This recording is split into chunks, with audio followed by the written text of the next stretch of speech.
Yeah, and I think that when you get to that point where you're having to overextend and do more than what's required at that point in time, like for me, the boundary situation is just kind of keeping you at an arm length, but at the same time, being respectful and mindful of your feelings and what you got going on. But at the same time, though, I feel like the forgetting part, usually it's a problem in itself because you know. A lot of times, Becky will mention that, when we have these conversations and just kind of moving on and trying to get to that place. But I also have to be mindful that I have to have proper balance. And so when I have proper balance, with the word and the things that I do throughout the day and trying to, just kind of keep that, an even keel, it can be overwhelming for me because I'm trying to do too many things. As I've mentioned it before, I struggle with anxiety, I struggle with depression, and so it's kind of like a situation where I'm walking on eggshells throughout the whole day, and then compound the fact that I have to deal with the forgiveness part and the forgetting. It's just, for me, it's just, me personally, I just feel like it can be a lot of weight on my shoulders. So Yeah, and I feel like a lot of people who have their judgment on anxiety or depression or whatever, like they don't understand it the way you and I understand it, and I think that it becomes, oh, you're just having a moment today. Fact. I've heard that.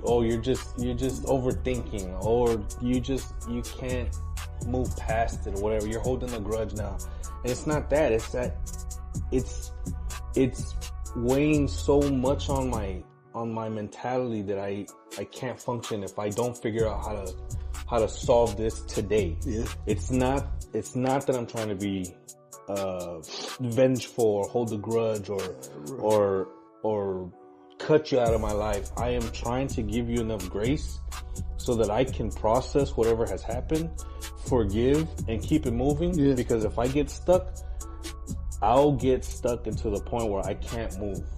And I, like, physically, I cannot move. I cannot get up out of bed. I'm depressed on this situation. Now I don't talk to my mother. Now I don't talk to my sisters, and it's like I don't know how to function. I've already told you I'm sorry. I've already forgiven what has happened, whether it was forgive you or forgive me.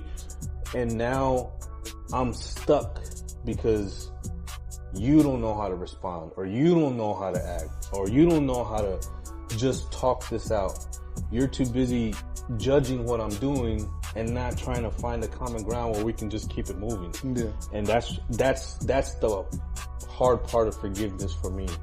And I struggle with that every day. I mean, I tell you, I got to double up on my medication today because yesterday was a hard day. Yeah. I don't know how to function without thinking about it. So if I just take an extra pill, or if I just maybe get an extra hour of sleep, or peace or whatever, I might be good the rest of the day. For sure. And it could be days before I'm fine again. For sure.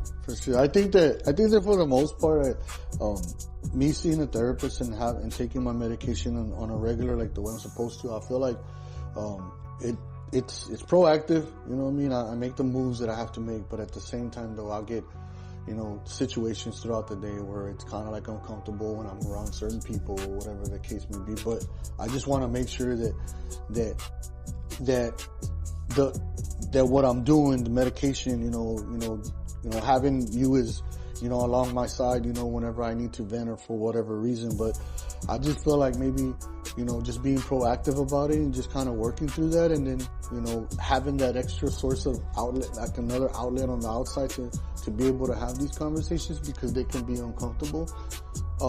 I spoke to my therapist the other day, and I mentioned to him that since I've been seeing him, all the trauma and all the stuff that I've had to deal with, it's made it easier for me to conversate with people and be open about it and be transparent about it. So I feel like if I just keep the realness and just kind of let it be known that, hey, this is what I went through, and these are the things that kind of make up how my mind works. And if I explain that and I put it, I don't have to be, just kind of be vague about it at the same time. But as long as I let somebody know, like, hey man, like I struggle with this, then I think there's some kind of there's an avenue, there's a way to open that conversation without people being, feeling like we're being bitter or we're being closed-minded or we're being resentful or whatever the case, because a lot of people deal with that, you know what I mean? And so they think that because me and you are made different in how we think, that it's confrontational or that it's a situation where we're being defensive, but at the same time though, we're just being guarded, you know what I mean? And at the same time though, we want to be mindful of what other people think too. Why are you being so aggressive? Why you don't want to go and do this?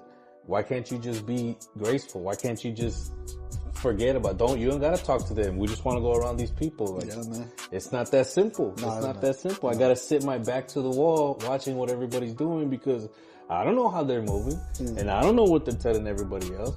And that's where my mind is at, trying to make sure that if something were to pop off, You're ready.